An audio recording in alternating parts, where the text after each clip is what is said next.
So, the Acolyte episode 1 and 2 came out, and of course, it was as good as we all expected, and it turns out it wasn't very. Now, before we start listing off the biggest flaws from these first 2 episodes, I'm going to give you guys a brief overview of my opinions of these first 2 episodes, so let's get into it very quickly. Disney Star Wars has continued the trend of being lazily written, having claustrophobic and odd looking sets, unauthentic looking clothing. I mean, everyone always looks like cosplayers. The lightsabers look like toys, and that's because they are. They clearly don't use the same lightsaber props as they used to, because they don't look very good, and basically you can say that about every part of this show. The acting is mediocre. There's only 2 actors in this show, in my opinion, that give decent performances, and that is Lee Jung-jae, I hope I said that right, who plays Sol, and funny enough, Charlie Bennett, who plays Yord. Who would have thought that his acting would be better than his Star Wars knowledge? But if you can't look and see the Anakin blowing up the Death Star, possibly killed millions and millions of people. But yeah, he did a surprisingly good job. You can tell he can act. Those were the only 2 actors amongst the whole cast to really do an above average performance. The rest of the cast were mediocre and dull. I mean, it's nothing new for Disney Star Wars. Dry, empty characters. There was no one interesting. There is no character that I could call my favorite. There's not one character that I can even say I care about. The story has many flaws and issues. There's many mistakes they made. There's so many things they could have done better in these first 2 episodes, considering this is the premiere and first impressions are extremely important for shows, especially a Disney show in 2024. You can say that again. And these first 2 episodes were just bad. Anyway, like I said, that was just a brief review and opinion. I'm sure I'll be going into more detail in future videos. But anyway, back to the main point of this video, we're going to go over the biggest flaws from the first 2 episodes, because like I said, the writing is pretty bad. Hey, tell me about it. So without further ado, starting off with the fact that the Jedi sent a newly knighted Jedi and his Padawan to arrest a Jedi killer. The main character May is expectedly a Jedi Master Assassin, and in this show the Jedi decide to send a rookie Jedi Knight and his young inexperienced Padawan to detain, at this point, probably the biggest threat in the galaxy to them that they've come across in a long time, which is just ridiculous. The only reason this happened is for the story to happen. There is no logic to this, and it doesn't make any sense. It makes the Jedi look stupid and incompetent. But don't worry, we've got many more illogical and stupid flaws and plot holes to go over. But yeah, the biggest threat in the galaxy, and they send a rookie Jedi and his apprentice. Absolutely ridiculous.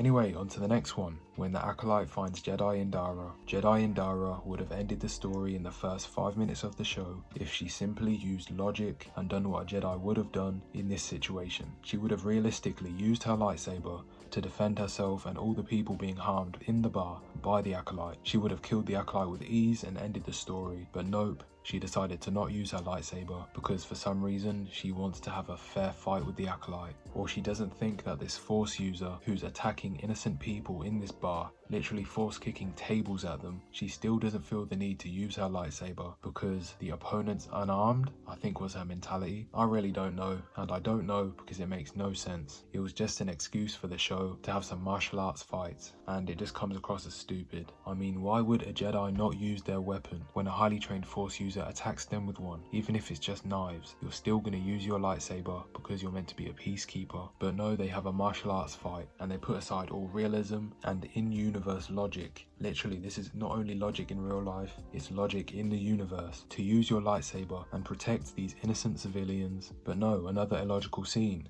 where logic is put to the side just for a fight scene. They really decided to bring down everything else just for the audience to see some mediocre martial arts that was obviously sped up anyway. It was just a stupid scene where Jedi Indara wasn't taking a very serious moment seriously and decided not to act like a Jedi. So yeah, she deserved to die. What a stupid scene. The Acolyte should be dead, because if she used her lightsaber, the Acolyte would not be able to win at all.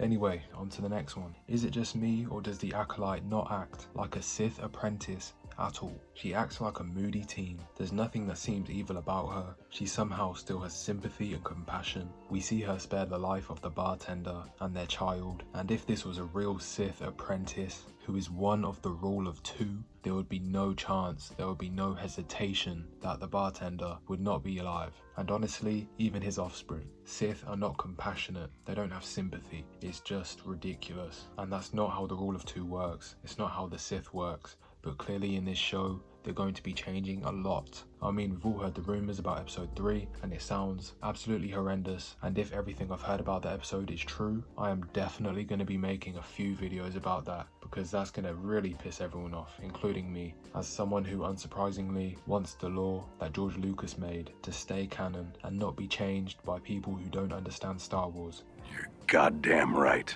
But yeah, throughout these first 2 episodes, she does not act like a Sith apprentice. She's hardly even a dark side user. It's the most mild and pathetic betrayal, and I'm surprised I don't see many people really mentioning this, but yet again, there is so many other flaws in this show. Some things are going to be overlooked. Anyway, when the Jedi successfully capture the potential Jedi killer, they decide for no reason at all to leave her unsupervised. They put her on a separate ship to themselves to be transported back to Coruscant. What? With multiple other criminals, and even though that point alone is stupid enough, on this ship they put her on, the only security, the only supervisor over this Jedi killer and all the other prisoners in this shuttle, there is only one droid looking over all of the inmates on this ship. They put this potential Jedi killer, I'll say it again, they go to capture her, they're successful, then they let her out of their sight, put her on a completely different ship to take her back to Coruscant, where they're going anyway, and put one droid in charge of her and all the other criminals on the ship, the criminals and her escape. You see, if the Jedi weren't that stupid, they would have successfully got her back to Coruscant, and this whole story would have went completely differently, because she would be arrested in Coruscant and they would not let her go until they find their actual killer, and the rest of the story would have went on without her. But even then, they could have wrote this scene in any other way and it would have made more sense. But no, typical lazy Disney Star Wars writers really thought that the Jedi would allow arguably the biggest threat to them on a completely different ship whilst they head back by themselves. For no reason at all. There's no valid reason why they would do this. It doesn't make any sense at all. It's really one of the dumbest scenes I've ever seen, because it is that stupid. It's that ridiculous. Why would they do that? What is the need to do that? Just take her back in your ship and don't allow this extremely dangerous person any chance at escaping and hunting down more Jedi. It's just common sense. It's just common sense. It's just so dumb. I really hope I'm not repeating myself too much in this video, but I really have to hit these points as much as I feel like I need to, because it's really that stupid. By the way, let me know any other flaws you notice in this show that I've missed out on. We all need to talk about this and discuss this. And if you think any of my points are not flaws, I'd love to hear your reason for it. Jeez, I swear the main theme of Star Wars under Disney is nonsense. That must be the key word that they have circled on their big whiteboard in the writer's room. The writers for Disney Star Wars have always been the perfect display of lazy, uninspired, passionless, illogical writing, and I don't see how they're okay with doing this consistently. The Acolyte infiltrates a Jedi temple by simply throwing a disable device on a gatekeeper droid, which by the way is the only security that this Jedi temple has. I say it again, the only security is a gatekeeper droid for a Jedi temple. I mean, at least Jabba's palace had a gatekeeper droid, along with dozens of Gamorrean guards, securing every entrance to the palace, because of course Jabba would have guards. You see, George Lucas and his writers care about logic. They cared about the world that their story takes place in, and knew they must think about every element of every scene, because they wanted the world they were creating and their story to be as authentic and believable as possible. It's extremely important to limit the chance of breaking the viewer's immersion, especially for something like Star Wars, that relies on the viewer's belief that this creative, mystical world could exist. It must feel real, and so the characters must make realistic decisions that make sense for what and who the characters are as individuals. But yet Disney does not understand these simple rules of storytelling, or at least these simple elements that show that you care about the story you're making. But they do not think about these Star Wars shows as anything more than just a product, and this is the same mindset they have for the Acolyte, clearly. Some things never change. This whole show is going to be a wild ride for us, I'm telling you guys. We're all in this together. It's garbage! But anyway, like I said, the Acolyte gets into the Jedi Temple with ease because it has no security. Anyway, on to the next one. The Acolyte finds the Jedi that she wanted to assassinate, and when the assassination attempt doesn't work out, she leaves the temple through a huge hole in the ceiling directly above the Jedi that she was targeting, because of course he is meditating under the most accessible and discreet entrance and exit into the Jedi temple, a huge hole in the roof. Oh, well, isn't that convenient? The writers needed the Acolyte to be able to escape this small room, so they just said, it. There's just going to be a gigantic hole in the roof directly above the target. As creative as always, Disney. Brilliant. She leaves through the ceiling directly above the Jedi Master, and then the next day she literally enters back through the hole in the ceiling to attempt the assassination again, and then after she does it, she leaves through it again. It's a very easy entrance and exit for a Jedi temple. To allow this Acolyte to come and go into this Jedi temple as she pleases, it doesn't make sense. Why is everything in this universe stupid under Disney? It's just brain rotting. And by the way, just to add on to it, during the assassination, she literally hands the poison to the Jedi and he drinks it because clearly he was thirsty to die. This is murder! Murder! Like, what the hell is even that? I don't know. I can't explain it. That really happened. She handed the poison to her target, a Jedi who has been meditating and hasn't spoke to anyone for 10 years. He has been meditating for 10 whole years. He doesn't eat, he doesn't drink, he doesn't shit. He doesn't do anything but meditate. Like, what is going on in this universe now? I don't know. Apparently people don't need to eat now. Apparently Jedi never eat. Does the Force feed you? It just doesn't make sense. He says he was expecting her, even though the Jedi who were there that day were meant to think that she died, yet he's been expecting her this whole time. So only him, out of all the Jedi who were there during the event where she died, or supposedly died, he's the one to somehow know that she is alive and that she'd come, and there's so many issues with that. It doesn't make any sense at all. It's literally the worst in every way. This show. Guys, help me, please. Help me. Please tell me in the comments that you feel the same pain I do. I know many people do out there, but I want to hear it, that I'm not going insane. And yeah, she leaves through the convenient hole in the roof once again. So, the next point. During the Acolyte's murder attempt, the Jedi show up at the temple to catch her before she commits the murder, which they failed to do, and with them is the potential Jedi Master killer. I don't know why they brought her along, apart from the fact that she was a former apprentice of Jedi Master Sol, who has belief in her, that she is innocent, yet doesn't fully believe her. We'll get to that in a minute, but she goes along with them for some reason. And what this potential Jedi Knight killer does, once they're inside the temple, is wander off on her own, away from the group. She just happens to stumble across the dead Jedi's body before the others get there, because I guess she took a shortcut, so she got there first, even though she just wandered off. During one of her traumatic hallucinations, she kneels beside the body, picks up the poison container that was on the ground that killed him, and then of course the Jedi walk in to see her next to the dead body, holding it, and now of course they suspect that she's just killed the Jedi. How dumb does she have to be to wander off? And then when she finds the body, she didn't think, wait a minute, if I'm the only one in here with the Jedi, I'm gonna look guilty, and they already think I'm guilty of the murder, so I'm just going to wait until they enter the room, or I'm gonna go and find them, instead of staying in this room with this body and giving me no chance of looking innocent. But no, she not only stays in the room alone with the dead body, she picks up the container that held the poison and kneels beside the body like she's trying to look as guilty as possible. How stupid does she have to be? And first of all, how stupid do the Jedi have to be to even let her out of their sight? They literally don't even look back to see if she's still with them, apart from one, Yord, who luckily for her, saw her wandering off and decided to follow, because of course none of them trust her. So the fact that she's wandering off away from them, he decides to follow her. Now I don't know why he didn't see her wandering off and say, why are you walking away? We're going this way. We don't trust you, so I don't know where you're wandering off to. It's very weird. Doesn't say anything to the other Jedi, just stays silent and decides to follow her.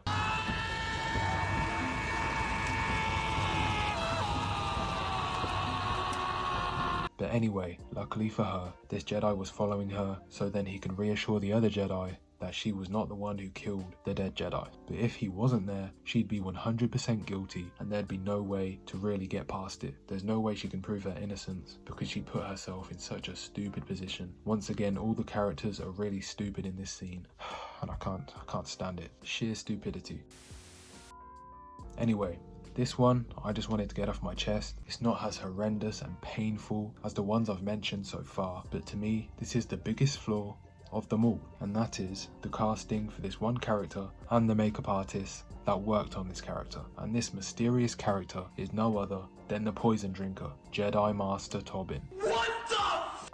Is he 15 or is he 63? Pick an age, mate. I haven't seen such a goofy looking character in my life. The look of this character is terrible, from the hair to the beard. He looks like a child with grandkids that has a baby face. I mean, it's just really uncanny. It's very odd to look at, and really it's just funny. His whole character is a joke, and to be honest, he might be my favourite character, because everything about him so far is fucking ridiculous. He is the elderly child who decides to drink poison after meditating consistently with no breaks for 10 years, not speaking to anyone. I mean, you can't make this up. It seems like a joke, but it's not. I bet if you haven't seen the episodes and you're watching this, you're thinking, what the hell is he talking about? You probably don't believe me, and to be honest, you probably want to start watching the show now because of Jedi Master Tobin. I mean, he's such a stupid, goofy clown of a character that shouldn't exist. He should not be written in this way at all. He should not look how he does, but he does look this way, and he is written this way. It's very fascinating. It's very interesting, and that's why he's my favourite character. I'm sad he died, but oh well, he'll be back for flashbacks in future episodes. And hopefully in the future of the show, they give us context for why he drank the poison, why he expected the Acolyte to come, why he is who he is, why he looks like he does. We need explanations for so many things. If they even do explain it, it's going to be nonsensical and it will not justify any of his actions in this scene. But for the show's sake, they better hope they do. But anyway, the last flaw and huge plot hole in this video, the Jedi tell the fake shopkeeper that he'd be let off with a warning for helping commit a murder if he gives them the information they seek. I mean, the issue with that is very self-explanatory, but the Jedi would simply never let someone off who is a murderer and knows personally their Jedi Master Killer. They would not let this individual off with a warning for giving them some information when he has all the information anyway. You take him in, you make him tell you everything he knows, you read his mind. Man, guys, we've suffered so much and we continue to suffer. Tell me! How to get burned! How to get burned! How to get burned! Man, this is not what Jedi would ever do in a million years. Doctor Strange himself could not find a timeline where the Jedi would ever let this certain individual off with a warning, considering what he's done, what he knows, and who he is, for a little bit of information, when he has more information than they're searching for. Yet they don't seem to realize that. It's so bad. It's so bad and it's so stupid. I think we've got like 4 more episodes. I'm so happy this show is 6 episodes. I hope I'm right about that. I might need to check, but I'm so happy it is, because if it was any more than 6, I think my brain will explode, and yours along with me.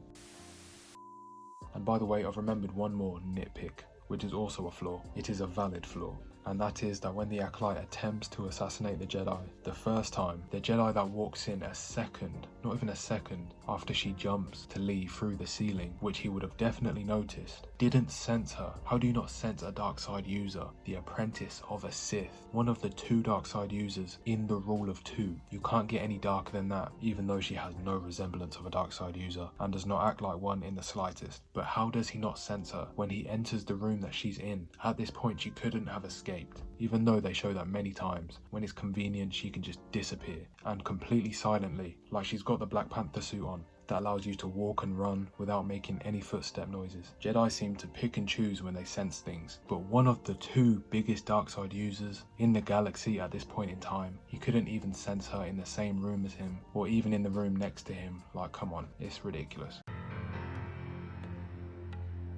Well, what's going on, guys? So right away we're going to get into the positives, and then right after we'll get into all the negatives of this infamous 3rd episode of The Acolyte.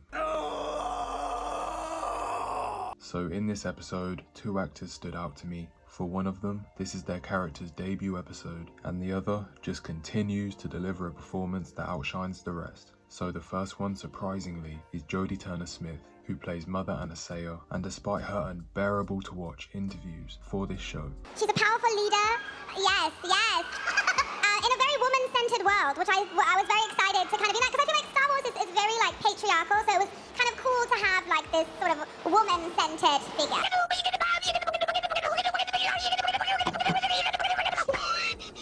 my opinion, she plays her part pretty well for what it is. She can believably play a leader of a coven of witches, and in my opinion, she put more effort into this role than the writing deserves, because as we all know, the writing for this show is pretty poor. You can say that again. The second is Lee Jung-jae, I still hope I'm saying that name right, who is the actor for Jedi Master Soul. He continues to be the only actor with any kind of screen presence that could keep a viewer intrigued and interested in his character. Lee's performance and the fact that luckily for us, he has a lot of screen time and appears in every episode, continues to give the viewers at least something to potentially enjoy during each episode. In my opinion, he's been carrying this show so far due to his standout acting ability amongst the rest, and that is all I can find for the positives. What? I know a lot of people who enjoy this show are not going to like that, and I'm just going to say now, I'm never going to pretend that I like a show that is clearly bad, and so far, unsurprisingly, this show is a train wreck. Hey, tell me about it. So now, it's time to get into the negatives. And talk about this show for what it is. And if I may, I'd like to ask the remaining Disney Star Wars shills who have seen this episode and still pretend like nothing bad is going on with Star Wars, to please explain to me in the comments below your thought process on Star Wars today and what you thought about episode 3 of The Acolyte, and for why it does anything positive for Star Wars in any way. And all of you Star Wars supporters who don't like to accept any negative opinions of Disney Star Wars can dislike this video if you must, because honestly at this point, anyone that still thinks that Disney Star Wars is good and that it does nothing wrong for the franchise are either extremely delusional, in denial, and just cannot allow themselves to accept how much Star Wars has been butchered. I don't like where this is going. Or were never fans of George Lucas' Star Wars in the first place.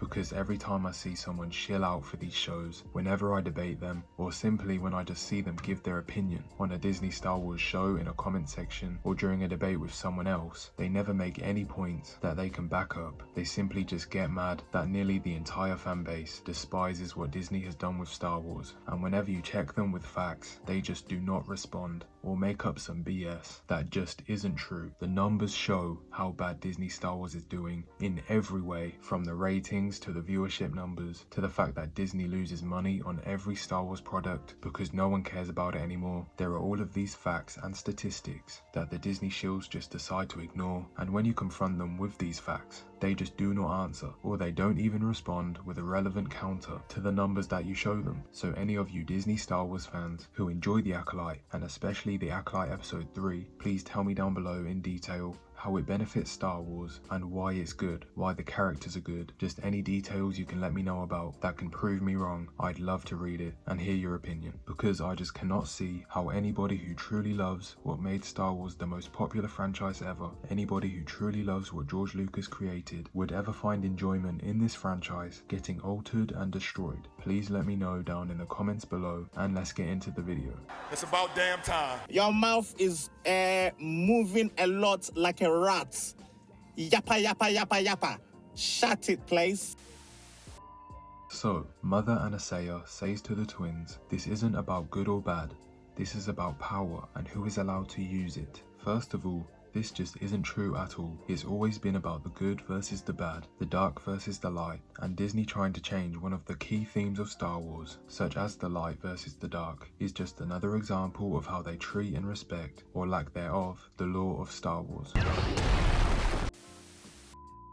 The next negative that really stood out to me is that the Jedi would never consider training children that have already grown up and gotten used to a certain way of life with attachments that isn't the Jedi way. The only child that the Jedi accepted to train later than they would ever normally allow is Anakin, due to how uniquely special he was. He was the chosen one and was sworn to bring balance to the Force. So to allow Jedi to accept these two twins to start training to be a Jedi around 6 years old is again a lack of respect for the law and alters and changes another rule that the Jedi follow. The next negative is that May suddenly decides that the only way to stop her sister Osha from leaving to be a Jedi would be to kill her. What? This is murder!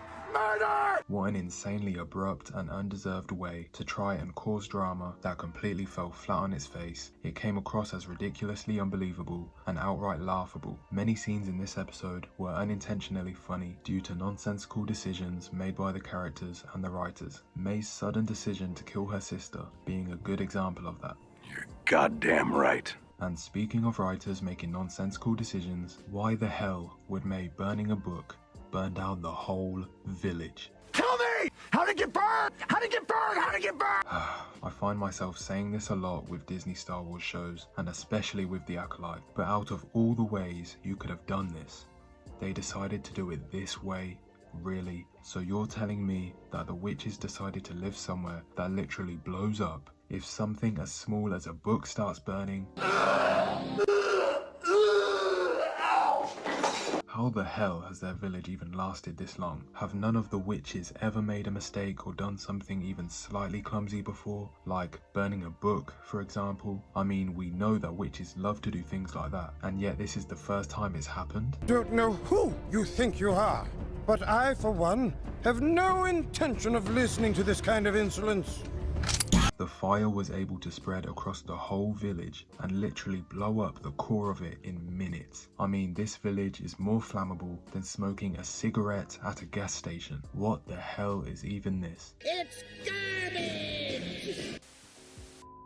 Anyway, on to the next one, and that is that the Jedi are not meant to feel or show any emotion and are very disciplined when it comes to that rule. Yet, Jedi Master Sol shows more sadness after the village burns down than both of the twins put together. Now, of course, it was hinted at there being a reason for this, because obviously the Jedi had to do something pretty bad for them to feel this way, and plus we see in this scene that Jedi Master Tobin has his scar that he didn't have in any scene before in this episode. So obviously something went down, which I'm sure we'll find out in another flashback. But even then, the Jedi would still not show this much emotion. I mean, Master Sol doesn't even try to hide his emotion during the aftermath of the event. Does he turn into an emotional wreck after every mission he goes on that includes a death? Stop it, Ryan. Stop your crying. Stop it. Please stop. Stop. Stop it. Stop crying. Stop crying. Stop crying. Stop. This show goes out of its way to do very little to respect the lore of Star Wars, which I'm sure you all know by now, considering we're all watching this dumpster fire together. This is garbage. None of these things make any sense, and just a reminder that if you guys disagree with anything I say, or have a counter to it, or just want to let me know about something I missed, let me know in the comments below. But anyway, on to the next one.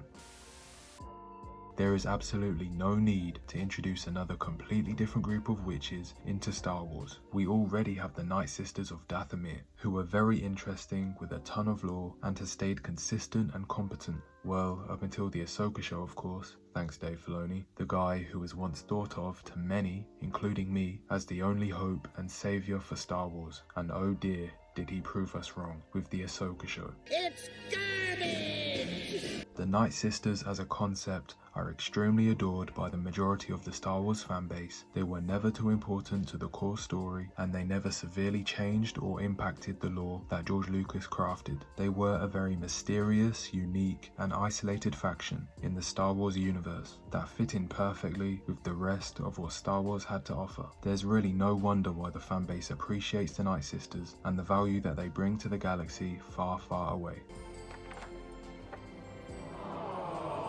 However, this new coven of witches, in typical Disney Star Wars fashion, are an unoriginal, dull, uninteresting, self-indulgent, yet extremely important version of the witches that came before. Now, even though I'm happy that Disney didn't decide to give their own take on the Night Sisters in the show, for obvious reasons, the fact that they decided to butcher the main story element of the first 6 movies by allowing these witches to be able to create not just one, but 2 chosen ones by force or magic conception 100 years before the actual chosen one was born is just outrageous. It completely undermines the importance of the concept of the chosen one, and it completely undermines Anakin Skywalker as a character. This only impacts the lore negatively, as it only reduces and impacts the meaningfulness of the first 6 movies. Anakin, the main character in all of Star Wars is no longer special because this new group of woke lesbian Mary Sue witches have the power to create beings in the same way that the Chosen One was made, as easily as they can take a shit. Son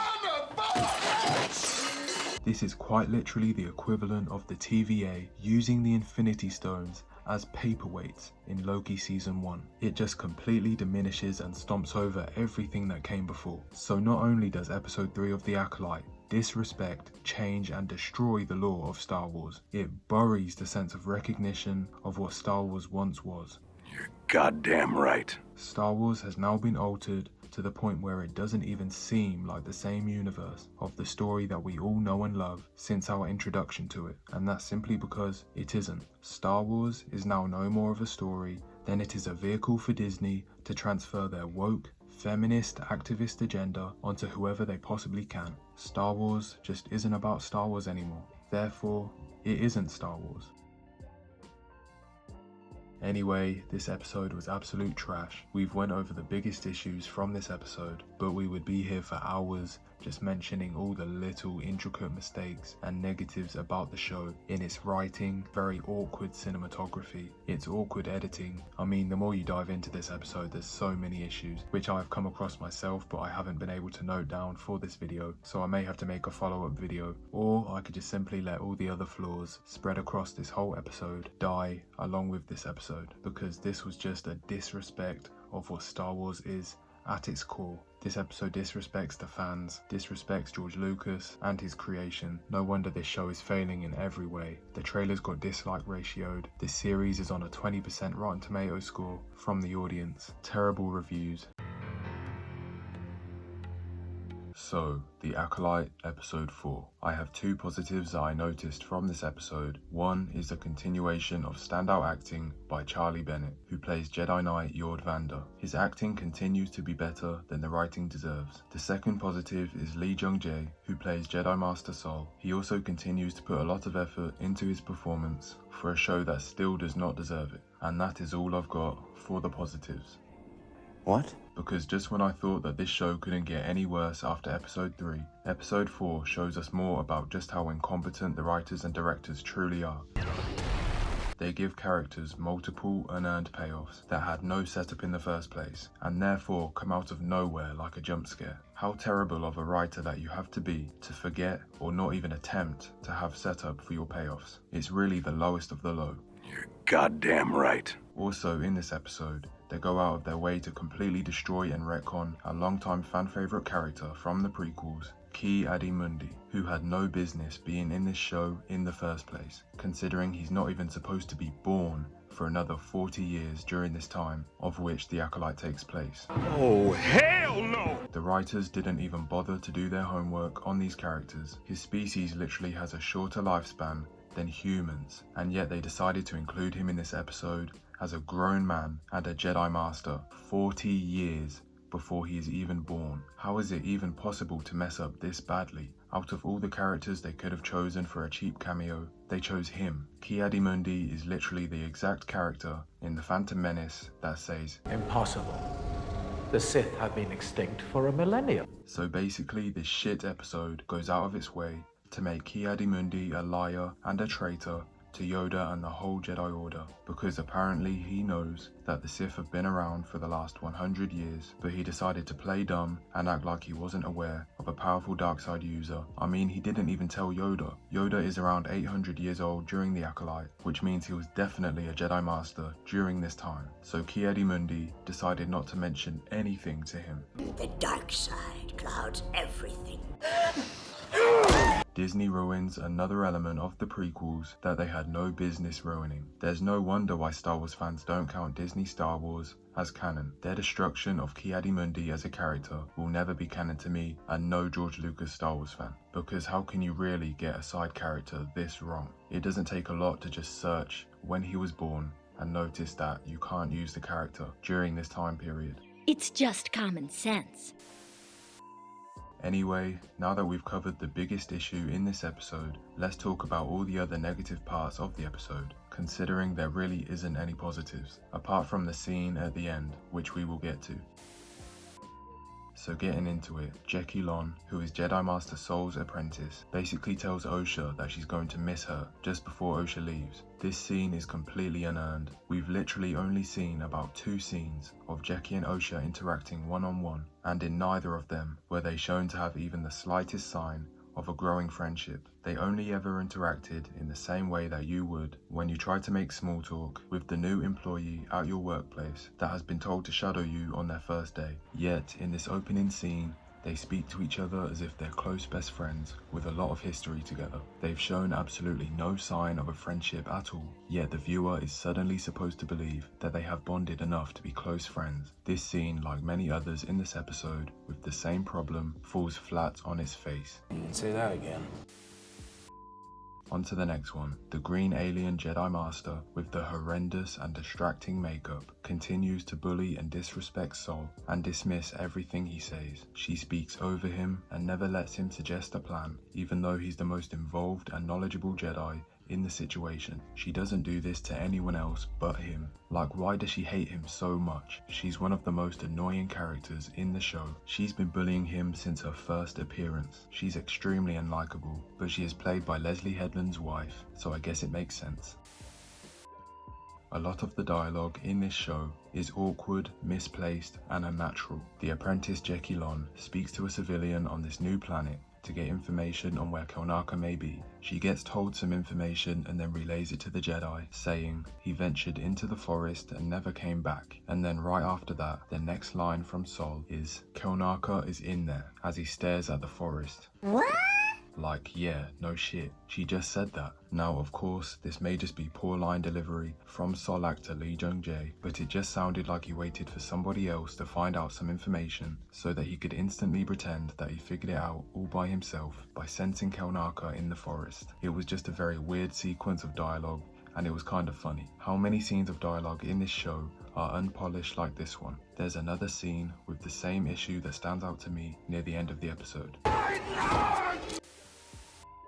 The next one is that with no setup whatsoever, May's mindset and motivation does a complete 180, and she suddenly decides that she doesn't want to get revenge on the Jedi. She doesn't feel any anger or hatred towards the Jedi or her sister anymore, and that she's going to hand herself into Kelnaka, the Jedi that she's hunting down, who she literally said she was dead set on fighting and killing in the scene directly before this one.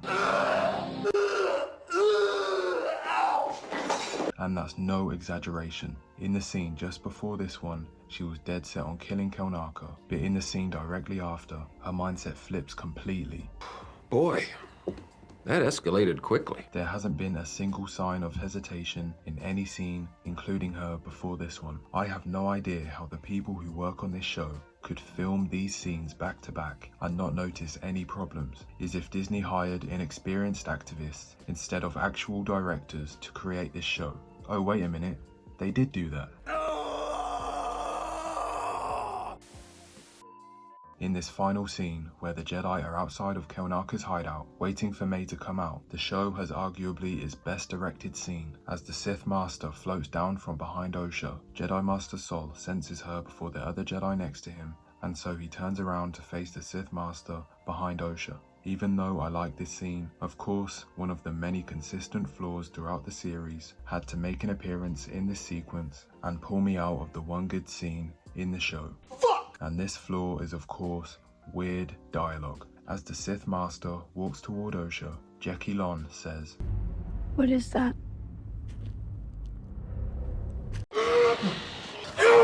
What is that? It's clearly a person in a mask, you dumb fuck. Like, out of all the things they could have made her say, they make her say that? She's only a few meters away. The area is nowhere near dark enough to obscure her vision. The Sith is standing out in the open. It is extremely visible, and she says, What is that? It's Jar Jar Binks, you fucking imbecile. You dumb motherfucker. This dialogue was so goofy that it threw me off and made the scene comedic. Hey, tell me about it. So anyway, the Sith uses force push to send all the Jedi flying backwards, and then the episode just abruptly ends, almost like the editors cut the full scene halfway through at the most awkward spot, because the rest of the scene needed to be a part of the next episode. The directing and editing continues to be really odd and as weird as all the other decisions made by the creators for this show. It's garbage! Anyway, this episode overall was empty, a complete nothing burger with a side of prequel destruction, and there was so many unearned payoffs. This series is terrible, and I've talked about this shit show long enough. The Acolyte episode 5. Now straight away I'd like to say that this episode is the best in the season by far, which makes perfect sense considering Leslye Headland did not direct this one. Oh, thank goodness. It's the best episode out of an awful batch, and without the fights, this episode is as atrocious as the previous 4. The writing, editing and dialogue continues to be dreadful, but like I said, it has great fights, the best we've seen since the prequels by far.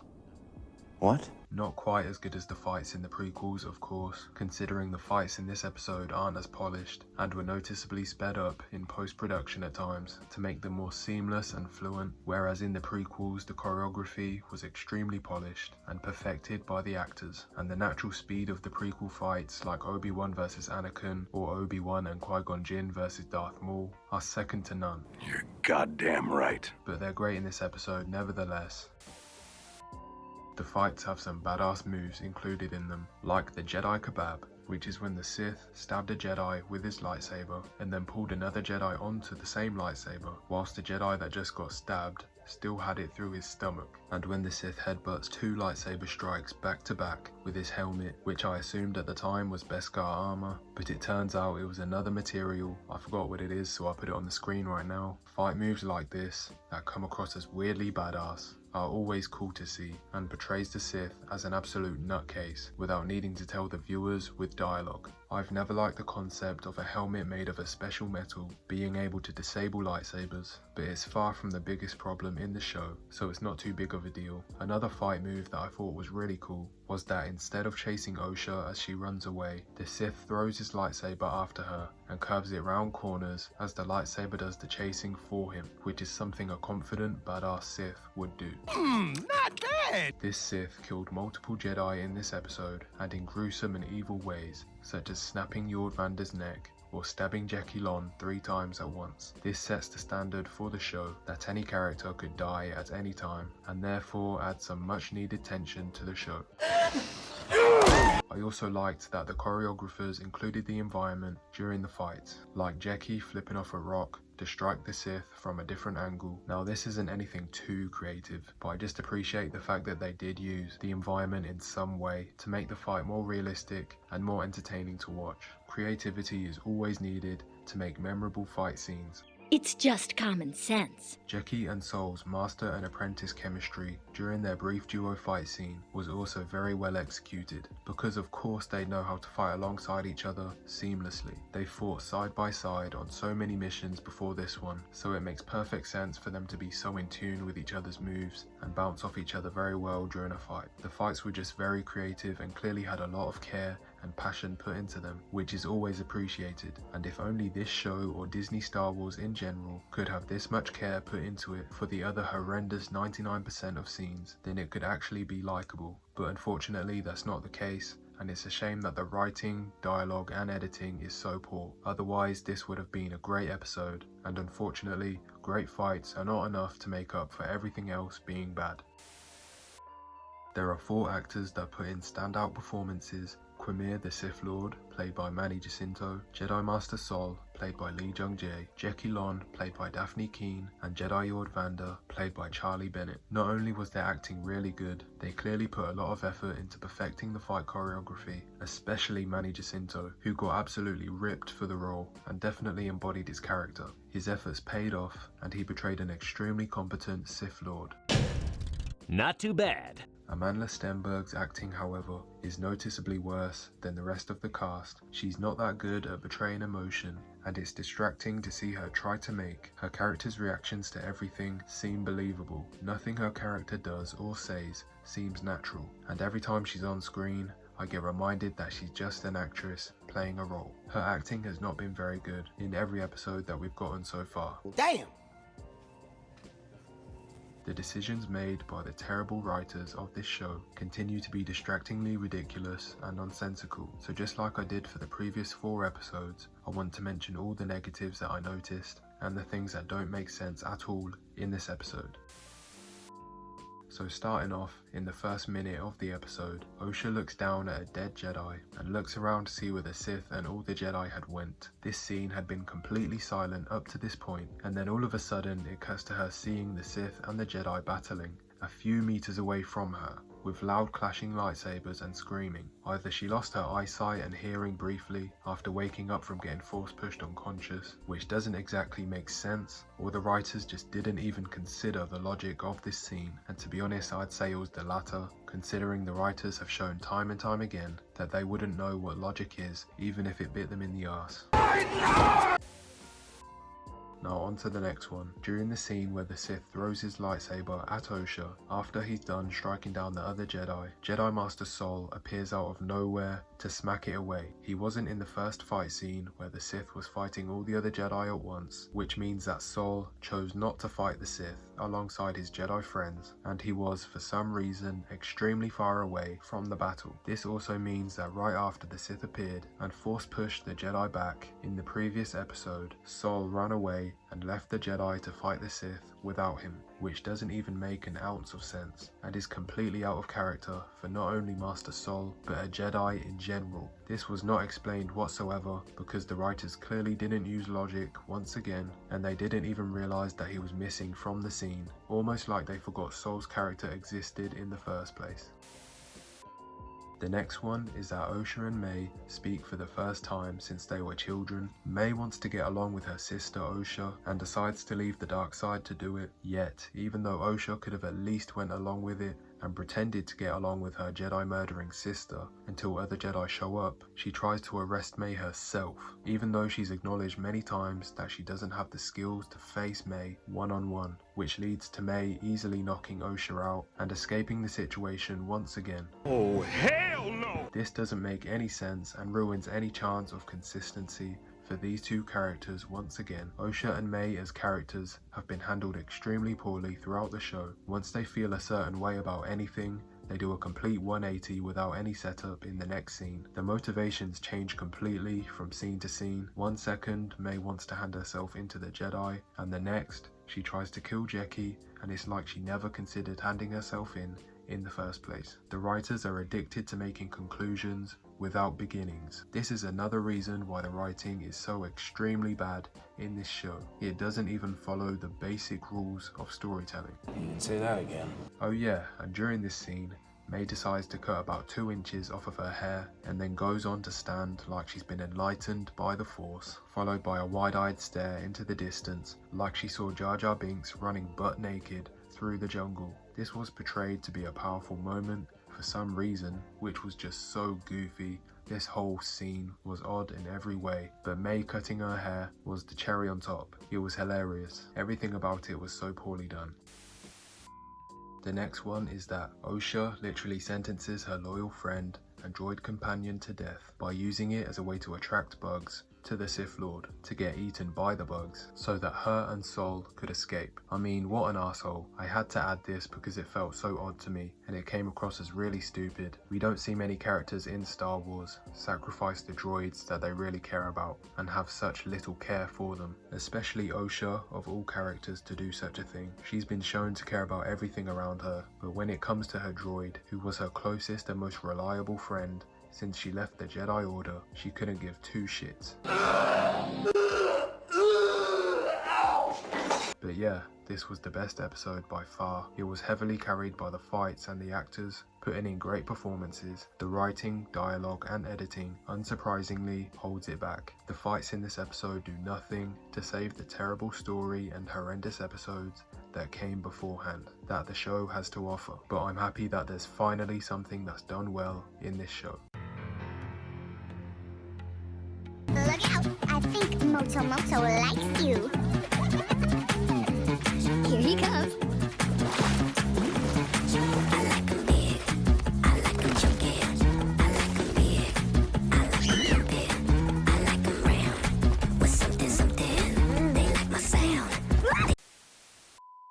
The Acolyte Episode 6. So, like I've been saying since my first coverage of the first episode of The Acolyte, the writing and dialogue for this show have been some of the worst that I've ever seen in any movie or series. So when I tell you that this episode has nothing but dialogue between three groups of two people, spewing information to each other in the most boring way possible, I think you know how I feel about this episode. It's garbage! And I have no doubt that you guys feel the same way as I do. You're goddamn right. Now, there wasn't much that happened in this episode, so there's not a lot to discuss and talk about, besides a continuation of things that do not make sense and don't belong in Star Wars at all. For example, Episode 6 opening with a whole scene dedicated to being a Quimir thirst trap. What?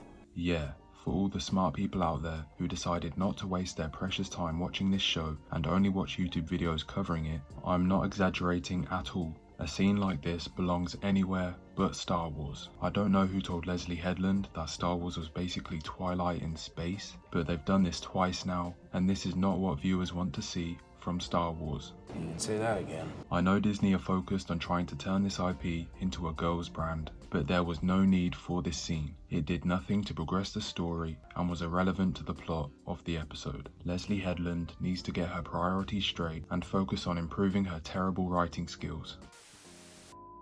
Anyway, speaking of Quimir, he's actually the most interesting character in the show by far, or shall I say, the only interesting character in the show, which isn't a hard feat to accomplish, but Quimir actor Manny Jacinto has proven to be a great actor and has no business being in a show this bad. Tell me about it. Hearing Quimir talk about his backstory was the only somewhat fascinating thing about the dialogue in this episode, because who doesn't like to hear a mysterious villain's backstory, especially when that villain is a Sith.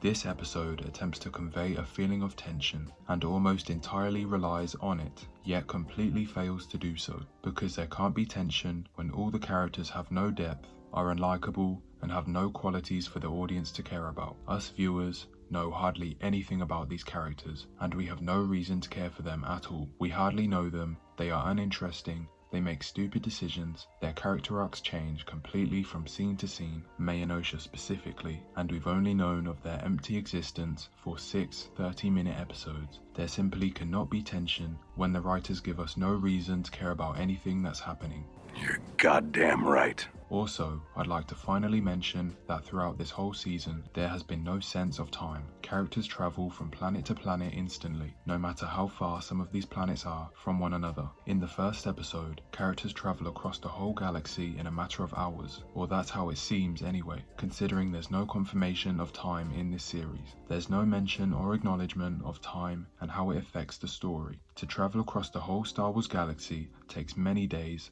or even weeks, yet there's no sign of in-universe logic or realism towards this.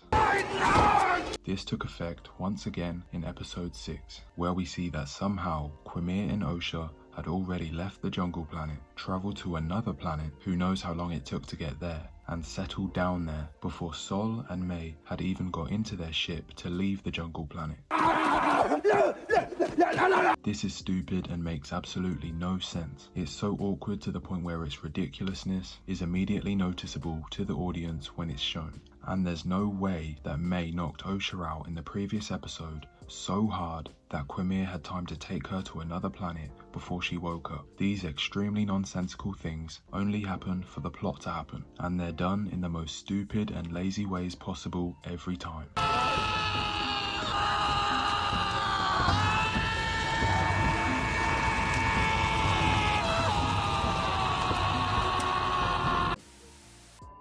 There was no need for May to steal Osha's clothes and pretend to be her to get into Sol's ship. It did absolutely nothing for the story but waste time, because Sol finds out it's May and takes action before May even does anything to make the twin swap concept worthwhile. The writers literally did nothing with this concept, and the concept is dumb anyway, because Sol should have noticed that it was May instantly. He should easily be able to sense the difference between Osha and May. The two might look the same, but they have two completely different identities and completely different backstories since the event in the flashback. Sol has been around Osha way too long to not notice the difference anyway. Once Sol realized that May was on his ship and not Osha, why did he not return to the jungle that he was hovering over and search for Osha? Because clearly, after finding out that May isn't Osha and that May is wearing Osha's clothes, that means that Osha is either dead, knocked out somewhere on the planet, waiting for a rescue team, or getting eaten by jungle wildlife.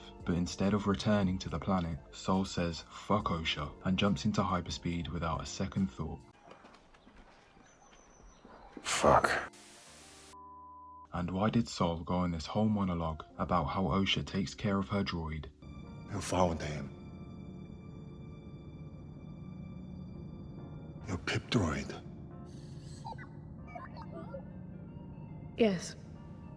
He's okay now. I noticed the way you take care of him. Talk to him. Love him. Even though he's just a machine. When in the last episode, she literally sacrificed her droid companion to the bugs and to the Sith so that her and Sol can get away.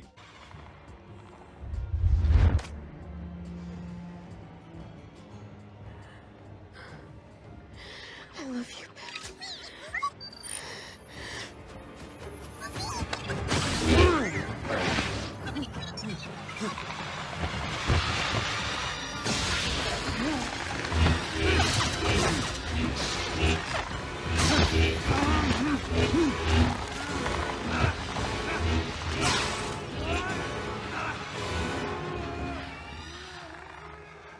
She literally sacrificed her droid, yet Sol wants to have a whole monologue saying that she takes care of this droid and she cares so much about the droid. It makes zero sense, but then again, it makes as much sense as this show does in general, which is absolutely no sense whatsoever. Anyway, there's so many more intricate issues and problems with the storytelling in this episode and would take hours to cover all of them, but most of them have been done throughout the entire season because the writers are not aware of how many plot holes and flaws they include into their products, and who really wants to spend that much time breaking down basic writing mistakes that shouldn't happen in the first place for a show that nobody is watching anyway. I certainly don't. I've covered the main issues with this episode, and so I'll leave the rest to you guys. The Acolyte is a dumpster fire, and these episodes are unbearable to sit through. Maybe if I'd raised you, I could have made you better. And not some weak, sniveling pussy, starved for attention. But there's no fixing that now. Weak? You're a fucking disappointment. Oh no. The Acolyte, Episode 7. Oh, hell no! So, before we discuss the episode, I need to spend the start of this video having a composed rant. But before that, I just want to say that for all of us who have somehow made it this far into this absolute abomination of a show, you'll be happy to be reminded that this was the penultimate episode of the season, and episode 8 next week is the finale. You're goddamn right. At this point, I'm sure that it's a unanimous opinion amongst all viewers that this show is complete and utter garbage, and nobody expects anything in the final episode next week to change that fact. Now, as somebody who has been watching each episode twice, back to back, and then continuing to spend hours thoroughly breaking down all the plot holes, flaws, and inconsistencies in every episode of this show every week, I can confidently say that there has been no show that I've ever reviewed that has been this unbearable to get through. Never before have I squinted my eyes and cringed in pain when watching a whole episode of a show until the Acolyte. It literally is unbearable. Spending so much time watching and covering this show is brain rotting. Episode after episode, watching the actors try their very hardest to bring this terrible script to life and make it believable and watchable for the audience, and yet no matter how good their acting is, it's just not possible to do so. To see characters contradict their motivations, their decisions, and their morals time and time again, one scene after another. Sometimes they even contradict themselves in the exact same scene that they established a motivation, decision, or moral. Basic, bare-bones, uninteresting dialogue that doesn't add any value to the story. Nothing complex or intelligent is ever said in this episode, or in this show as a whole. All the characters are idiots. They never make any logical decisions. They always decide to do the dumbest thing in any given situation, leading to established problems being prolonged when they could have been simply solved, or new problems being created when they didn't need to exist in the first place. Just like the many times that the main characters decide to withhold crucial information from each other for no reason at all other than allowing the plot to happen, like the main characters deciding not to inform the Jedi Council about any new information they've gathered again and again about the biggest threat to the galaxy in centuries. I could ramble on and on about the overarching issues that persist and affect every element of every scene consistently throughout this entire show, but I'm sure that you all get it by now, considering we are 7 out of 8 episodes into the series.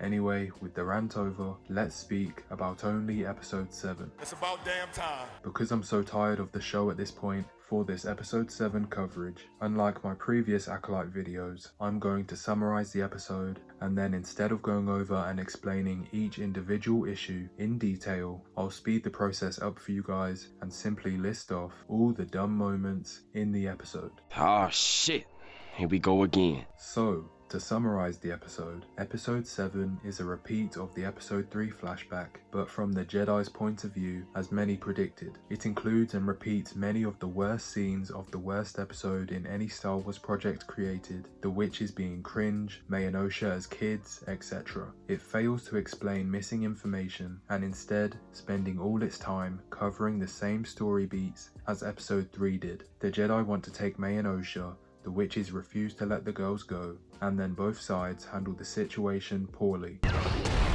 Instead of May trying to kill Osha, what actually happened is that May accidentally set fire to the stone. Tell me! How'd it get burned? How'd it get burned? How'd it get burned? And blew up the whole place. And it turns out that the Jedi and the witches did indeed fight each other.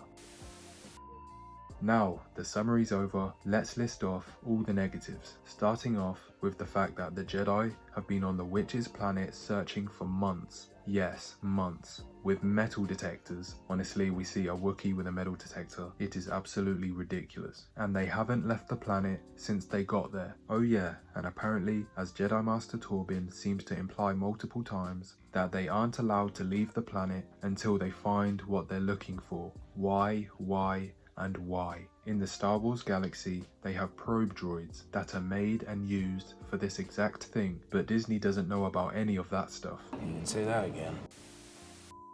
The second huge negative is that Jedi Padawan Torbin is so extremely desperate to go home back to Coruscant that his eagerness to return takes power over his emotions to the point where he disobeys his master and gets corrupted by the witches.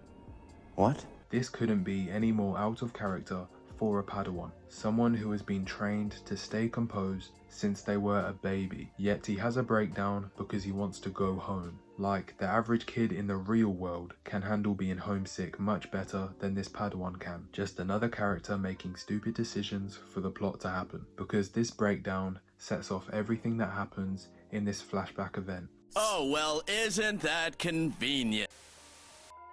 The next negative is that Sol requests that Trinity and the others confront the witches together. Trinity says no because she doesn't want to risk an armed conflict, until Sol says please, because then Trinity says, alright then, let's go. She does a whole 180 on the decision she made about 5 seconds ago, and she's suddenly okay with a chance of an armed conflict. Typical Acolyte characters contradicting their motivations, previous decisions, and morals once again.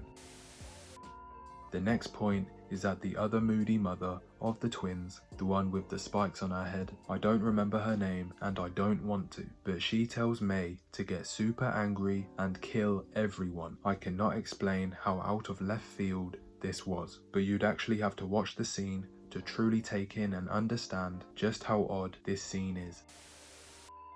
On to the next big issue. Mother Anastasia, the less moody mother of the twins, turns into a magic spirit demon and seemingly attempts to attack and kill her daughter May by disintegrating her.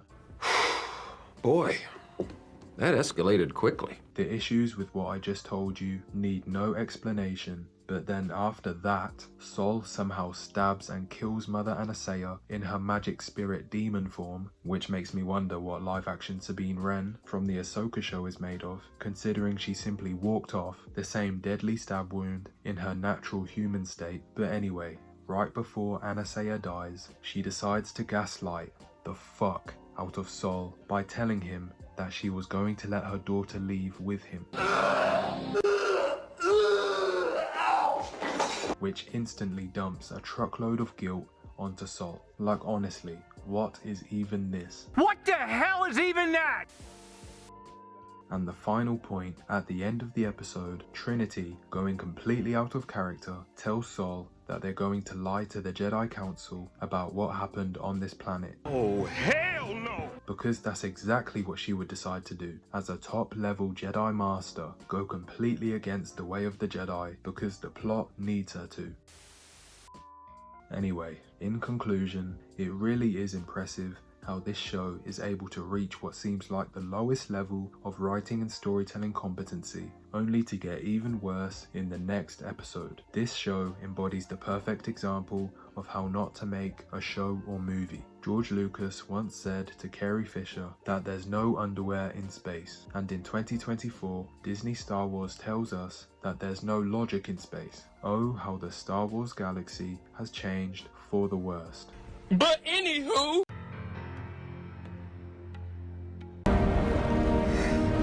It's done. Yes, Mr. Frodo. It's over now. So you're telling me that Darth Plagueis has been hanging around on this rocky planet with Quimir this whole time? Son of a bitch! Peering around corners and hiding behind walls like a creep, whilst his apprentice Quimir trains May. Plagueis knows that the Sith live by the rule of two for a reason, so why the hell would he break the rule of two to allow his apprentice to have their own apprentice, especially one as pathetic as May? She's hardly even a dark side user, let alone a Sith apprentice. Plagueis would not allow his apprentice to waste time chasing these bipolar twins around. It's a waste of his apprentice Quimir's time. Has he not got anything better to do? And why does he let his apprentice Quimir chase after his pathetic Padawan after she disowned him? Quimir is literally a Sith who was trained by Plagueis himself, and yet somehow he needs one of these twins to be his apprentice. It's almost like he can't live without at least one of them being around him. It all makes zero sense. They literally showed Plagueis on screen for 3 seconds just to completely disrespect Star Wars lore once again, in the worst way possible. The 3 seconds that Plagueis was shown on screen changes so much about this story and Star Wars lore as a whole. So you're telling me that May has never met Plagueis, yet has spent nearly her whole life on this little island planet? Like, am I supposed to believe that she didn't see Plagueis' creepy self peeping around corners even once? Did Plagueis only train and speak to Quimir when May was asleep? And Plagueis didn't create Anakin, the Force created Anakin, as a counter to what Plagueis and Palpatine were doing, or just as a counter to Plagueis and Palpatine in general, because they created an imbalance in the Force. So the writers can't even say that May and Osha were actually his first subjects of an unnatural birth before Anakin was. Now let's just pretend that Plagueis did create the twins. Why would he need Quimir around? I'm sure he'd want to handle and have full control over training May to be what he created her to be, instead of wasting time with Quimir when he'd simply have May be his only apprentice. But if he did create her, this would also mean that Plagueis didn't tell his apprentice Quimir that May was created by him and the Force, because in this very episode, Quimir is shocked to hear Sol say that May is a product of the Force. The camera literally focuses on him to show the audience how surprised he was. This domino effect goes on and on. Unanswerable questions lead to more unanswerable questions. There's just so many elements of this that cannot make sense, because Leslie Headland and the other writers didn't think it through, and obviously don't have enough knowledge of Plagueis and how the Sith work as a whole. Throughout the whole show, it's entirely blatant that the writers have consistently not done enough research on Star Wars and lack knowledge of it. You're goddamn right. Plagueis' inclusion in this show could not have been more lazy and cheap. It's pure disrespect to such a cool and interesting character. This terrible show doesn't even deserve to mention Plagueis' name, let alone show his face. Look, I have a question for you guys. What's worse than one cheap cameo from a fan favorite character? Wait for it. Here it comes. Almost there. 2 cheap cameos. Yoda's balding head makes an appearance in the final shot of this series for 1 second. Oh, hell no! Just because Disney thinks that Star Wars fans are so used to getting pooped on like a rich man in Dubai that they're going to cream their pants just by seeing the sight of Yoda's receding hairline. I just know that if we went back in time to show George Lucas what Disney would do with the franchise he built, he would go around slapping everyone at Disney like he taught Will Smith everything he knows. Episode 8 of The Acolyte is big booty butt cheeks. What? May escapes Sol's ship on an escape ship and flies to the nearest planet, which just so happens to be the planet where the incident went down in the flashback, and luckily lands right outside her old village. Oh, well, isn't that convenient? Out of everywhere she could have landed on this huge planet, she landed right outside her village. What are the chances? Quimir begs Osha to let him train her, and she rejects him just like his last apprentice ended up doing. Plagueis would never take on such an incompetent apprentice who can't even keep one of his own. Sol's whole existence as a character gets absolutely shafted in the most horrid way possible. He killed Mother Anastasia because she turned into a black magic demon. Yet because the writers wanted to make the Jedi the real evil side of this story, and quick side note, they dedicated a whole episode to making the Jedi evil and somehow failed to do so. The witch cult were straight up villains. The Jedi had every right to get the twins out of that unbearable cult. Anyway, back to what I was saying. Sol killed Mother Anastasia because she was clearly about to kill May, with no setup whatsoever. And even if the black magic demon form wasn't actually going to kill May, why did she turn into that in the first place? It had no setup. She didn't explain to Sol or the others what the demon form does. I mean, what did she expect? It's just common sense. Sol eliminated her before she could harm May, yet in this final episode, I kid you not, Osha hears that Sol killed her mother, and without even letting him explain why he was absolutely right to do so, Osha, of all people, slowly chokes Sol to death. Boy, that escalated quickly. Even though he's the only character in this series to show her any kind of love and care. He was the only one to feel compassionate and guilty for what he did, yet she chokes the guy out slowly. What? But wait, this fuckery gets worse. The writers are not done clapping his cheeks, because to explain simply to you guys, after Sol's slow death, the green booger looking bitch, aka Master Venestra, aka Leslie Headland's wife, talks mad shit on bro's name, smearing dirt on his name and tarnishing any respect and legacy for his name that Sol earned over his whole life and career as a kind, likable person and good Jedi. She tells the council and senators that Sol was the one who killed all the Jedi that May assassinated because he didn't want the truth to get out. Then she continues to call Master Sol, whilst his Force Ghost is currently 6 feet deep, a flawed man. Fuck. She literally made Sol be remembered by the galaxy as one of the most famously evil and powerful criminals that have ever existed. Bro did not die for this. Neither did he deserve this shaftery, and even after he's departed from the land of the living, he's still getting pounded into the ground. This is so far beyond the greatest level of disrespect to a dead person's name that I've ever had the burden of witnessing. Tell me about it. Oh yeah, and after all of this, she has the nerve to say to a brainwashed Osha that Sol was a kind, brilliant, compassionate man and a good friend. There's not even one scene in this show where she has shown any respect to Sol. She was bullying him and disregarding everything he says throughout the whole show. She always acted like she hated him and despised his presence, then destroyed his name after he's gone. She might just be the most unlikable character in existence. If this show gets a season 2, which it better not for Disney's sake, I hope she gets eaten by 20 rancors. Quimir wipes Osha's memory, May turns to the dark side and joins Quimir. The end. It's done. It's over now. Star Wars continues to have a dark cloud over its head. Sol continues to get plowed after he's dead. I don't know what's going on anymore. This show is diabolical. Holy fuck! That was diabolical! Star Wars is killed once again. Thank you guys for watching. The Acolyte is finally over. I'll see you all on the next one.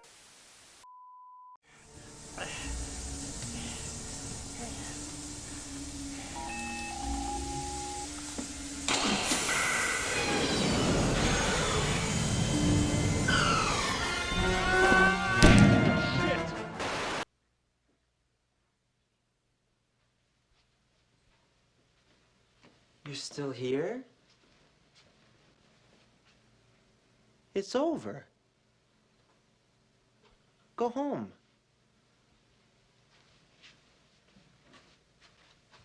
Go.